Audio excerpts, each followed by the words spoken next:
هر روزایی که حتی که اول 500 درباز بود حتی که چه دیار نبود، یعنی نه روزایی که چه دیار بود و نه 5 سال پیش چه دیار سال 50 درباز بیت سر شهید و دادی و سر ترور کنه شهید و دادی بس حتی که چه دیار نبود و دیار نبیش، یعنی ما نام نکردش هر روز عولیش ما بگویی ما چه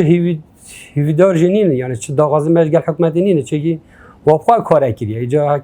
که کاره کریه چه مالی داغازی گلون هبیتن چه امیدی من نینه که رو که با من کیسا من دیار کن هکه روژه دانست بده جاده که گشتی سعن نهیست بده ایک همه بیتن دو سه سیاره بین همه ایک پشتی طبقی برسنگی طبقی تو گینی که سر پل کن و درباز کن کنه سیاره دا ببن ماه 2 ساعت دا اشکنجه بکن و بکشن و روزنی و پیش عالم که هکی حتی نکرد دیار نکرد و دیار نابیجین کپیه هکی تنده بکو دیار کن شد پیش دقیقه دیار کن او کاره کی کریه طبعا ما امیدم کم زانن، یعنی نپره که حکمتی نپره که چیگه پره که حکمت هم چه جانا گهنه انجام وی کیسی امجی لای خواه کس و کارا هندی ما پیچی امجی محاولات کن کتشتگی دست خواه بینن بس حتی نکرد چه دیار نبویا هیچ نتیجه دیار نبو حتی ایرو کش، یعنی برای بخرای داخلی جیت ناوخویی چل دهوی کی بید چه حولیری بید چه سلیمانی بید گله که شما کس ذات دست سر کردن، یعنی چونکی بوان دیار بقعوت تروریستن همه دست سر کردن و سجن کین او که همه چند رای خرای سرکشتون رای خرای همه او که سجن کلینه لای حکومت او تروریستن بس اویت او کاری که نه تروریستن او که اویت دست حالات کتی بند دسته دا و نه تروریستن بس او کسی بسیار حقوق انسانی بکتن حقوق شعبی بکتن او تروریستن، یعنی او که بالناحیه ما مثلا چه جرم باری به حکومت ناتیه نه سال نوتی حتی او که او 30 سال سر و 10 سالاتی چو 10 سالانی دل او 30 سالانی دل خام دولتن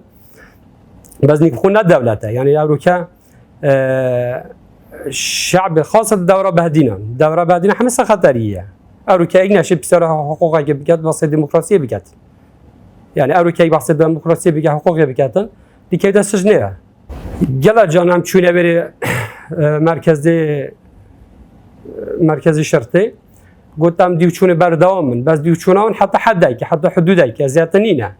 او که او دیوچونان ش مرکزی درباز نبوده خود نگهشت دادگاه ذاتا دادگاه جی او که فایل که مستمسک گاجی مهابیتن دلیل مهابیتن با محکمه جی او که محکمه دوی که دادگاه دوی که نه دوی که یا کردستان حمیه جی نشیتن او که اندام اگه گازی کرده محکمه گلا جان هاتیه، یعنی تشتم محاوله کنه بس ما هیچ قبیل نگیری حتی او که ما قبیل نگیرد کو ام بیدان بام بیدان نبیجی چجا راجی ما نیت نگیری کو ام بیدان بم برام برای کیسی هندی جیانا مهابیت هندی من دیش یعنی خواهم دی بردوام بن، یعنی ما هر روزایی که جویی هندی ام ساخن ام دی سر کیسی بردوام بن و ما چه داغازش حکمتی نیست چی داغازی ما جهنایتن وفا کاری گریه، یعنی حکمت خوب برای مترور گریه اوید رو که سر پرشتم ملت کردنی دلی خو اونا کارگر برای میکریه او ری خرایط سردان المکری وکی مثلا ری خرایط مدنی و یه حکومی اوی سردان المکری هم داغازش و حمیات کن او پشتوانی ما بردام بید وکی قنصلوس آلمانیا و هند ری خرایط امریکی سردان المکری بو وکی فرانسه سردان المکری بو هم حس کن کو پشتوانی ما بردام که هر وکی روجایی که یعنی روزایی که چاپ پشتوانی مکیل هم حس کردن که روکشی سر وی کیسی بردام یعنی او ترور کنا برایم به غرض صدا کشتن، یعنی او تشتی برایم گویی برایم تشتی صنع گویی رو که شوی بیت کشتن هک صد که ما علامه اومد یا او تشتی عالم کلید بیشتن برام برای برایم برام هر چی نگویی